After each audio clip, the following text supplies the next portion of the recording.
This is a average campaign guide video where I'm showing you everything that you need to know about an average campaign. Maybe you're new to the game and you want to know how to progress, how to get subclasses. In today's video, I'm going to go over literally everything that you need to know. Let's just get stuck right in. As soon as you join the game, you might see multiple NPCs around the map. You might be wondering, what do they do? Well, let me explain what these NPCs do. Let's start by speaking to the Tavern Master. The Tavern Master will go ahead and give you boons. You might be wondering, what are boons? Boons are basically perks. Each perk has its own benefit. By clicking on a certain boon, you will be able to see that each boon will give you some sort of ability. You got 5 slots, which basically means you can buy up to 5 boons and you can mix and match them depending on which ones you like, such as thick hide. Your skin is thick like leather. You take 10% less physical damage. So find some good boons what you like. If you want some good meta builds, let me know some good meta builds what you are using down in the comments below. I might even show you some in this video. But there's the Tavern Master. We now move on to the Veteran. The Veteran is going to be your achievement document. So whenever you get an achievement, speak to this person and he will go ahead and show you the achievement what you've unlocked. Believe it or not, some achievements will allow you to actually unlock boons, so this is really important why you should go ahead and complete your achievements. We are now moving on to the Magic Mirror. The Magic Mirror will allow you to customize your character, change your class, and even open up your skill tree, which is going to be very important depending on what class you are using.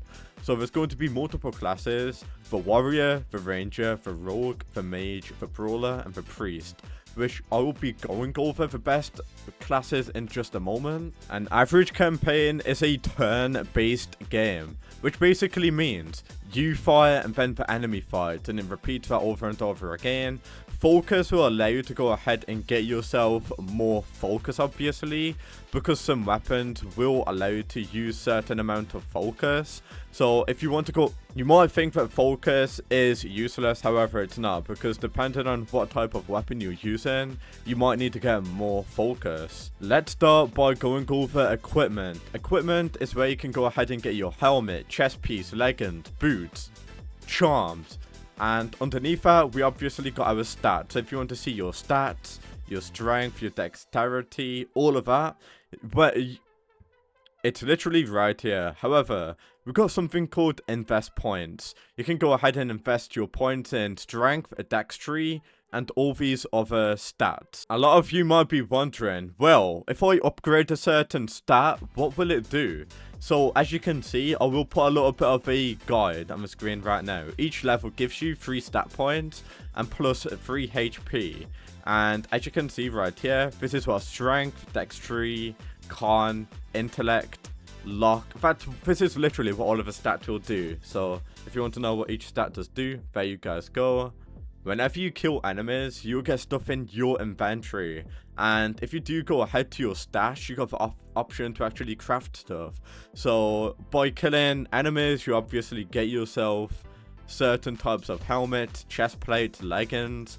So if you're wondering how to get certain equipment like charms, weapons, leggings, armor, whenever you kill an enemy, you'll get it in your inventory, and then you're able to go ahead and craft it at the crafting area, as you can see. If you take a look at the top right, there's going to be a forest and a dungeon. So whenever you go ahead and get 8 out of 8, you will be brought to a boss fight. We also got the abilities tab, but a lot of you might actually skip. So the abilities tab, go over them. As you can see, it will show all of the different types of abilities, what you've actually got. Obviously, the more you level up, you'll get more abilities. So just by playing the game, you'll be getting yourself more abilities, more better loot. So yeah, just start playing the game and you'll understand it a lot more. So the whole point of this game is that you can choose your own path. So whenever you ready up, you can choose where you want to go next. The Mystic River, the upside down individual, the shopping stop. There's tons of different stuff. You can choose your own path. You now might be wondering, how do I get my subclass? Depending on what class you are using, does depend on what subclass you will get. I'll show you all of the different types of subclasses in just a moment, but in order to get your subclass, you want to find the meditating man. He does appear randomly through the progress in the game. When you play the game, you might bump into the meditating man, and that's what he does do. He will give you a subclass. So obviously, if you want to be the priest does have certain types of subclasses like druid, zealot, elementalist, is going to be brawler. You guys get the point. I will throw something up on the screen that will help you understand all of the subclasses in the game and how they do actually go ahead and work. I think what will really help you out here is going to be the Trello, because if you do go to the Trello, you can literally just go on a subclass and it will show you the damage, the amount of hits of each subclass. So what I recommend you doing is going to the Trello. I will link in the description for you guys, and you can just quickly go to this and it will show you pretty much all of the subclasses in the game, how to get certain items, everything like that. Let me know down in the comments what classes and subclasses you are using, because a lot of you might be new to the game and you do not know what class or subclass to use. So there's going to be tons of different options to choose out there.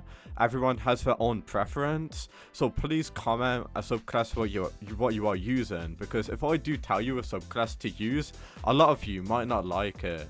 So if we could all just go into the comment section and say what subclass you are using, it could help all of us out, and you might pick up on something what you didn't know. If I'm going to be honest with you though, this is going to be a team game. If you do have any friends, play it with your friend. It's going to be so much fun. And just progress through the game, choose your own path, and that's the whole point of the game at the end of the day. It's kind of like a Pokemon type game, as you can obviously see. That's how to progress. Just by progressing and playing the game more, you will quickly pick up on things, and you just know how to play the game. So pretty much guys, that is the whole point of a average campaign game. That's how to progress. And yeah, thank you guys so much for watching. I want to see you pretty much want to see how far you can actually go with your friends. So obviously bring up a good team. You can probably team up with some people in the comment section of the video. But thank you guys so much for watching. That is going to be a average campaign game, and I'll see you all in the next one.